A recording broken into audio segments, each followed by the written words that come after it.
in the story of the sower who went out to sow the seed, and I want to continue in our series here. Let me pull up this picture here of this. We know that a sower went out to sow the seed, and some seed fell on wayside. Some seed fell on rocky soil, which we talked about last week, or in our series.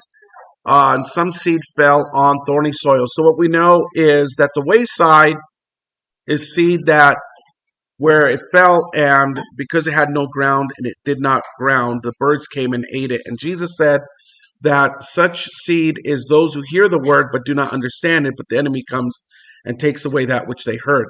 Then there's the rocky soil where the seed falls in, but because it's got no roots and it's not grounded in, the sun comes down and burns it up, and it because of tribulations and stuff, the seed is it's withered away, or the plant is withered away. So we continue on to the next part of the parable where the seed falls on the thorny soil. And this is, of course, compared to the rocky soil. The rocky soil, the plant receives it with much joy, but because it's not grounded in, it withers. But this one here, this seed falls on thorny soil, and the seed sprouts. Now, what Jesus says in Matthew chapter 13, he says, "And some seed fell among the thorns, and thorns sprang up and choked them." Okay, and then if you go to verse 20 of this verse, where it says the ones that fall on thorny soil. Here we go. It says, "Now he who received the seed among the thorns is he who hears the word, and the cares of this world and the deceitfulness of riches choke the word, and he becomes unfruitful." He becomes unfruitful.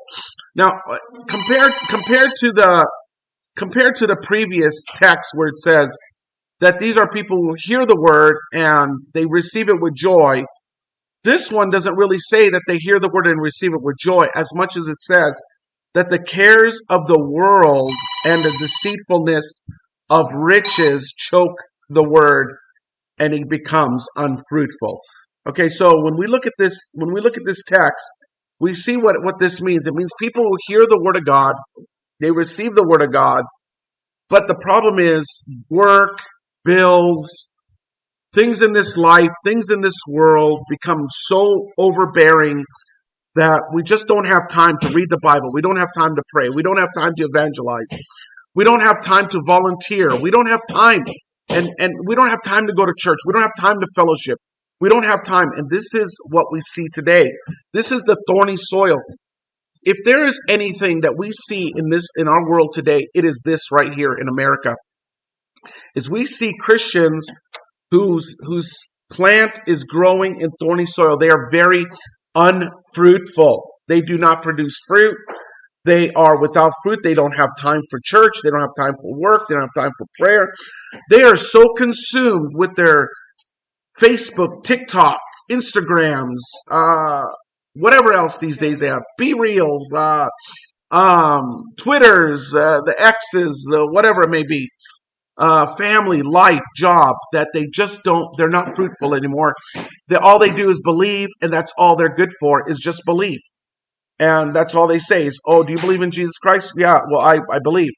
Where we know that even the apostle, even James says, he says, "Faith without works is dead." What good is it if you have faith but you have no works?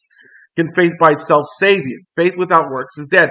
True faith will produce good works. Now, I'm not saying that people don't believe. I believe that there are people who believe that Jesus Christ died on the cross for their sins, was buried, and he rose from the dead. They truly believe this. They believe that their salvation comes through Jesus Christ. They truly, truly believe this. But the problem is they are unprofitable. They are useless. They are a salt with no flavor. They are a strobe light. They are a black light. That's all they are to the Lord. And the Lord knows what happens. When that day comes, the Lord is going to say to them, "You unprofitable and wicked servant. Okay, you took what I gave you, and instead of producing fruit, you become fruitless." And Jesus even tells us in John 15 the dangers of that. He says that tree which does not produce fruit will be cut off and thrown into the fire. Let us not be this way.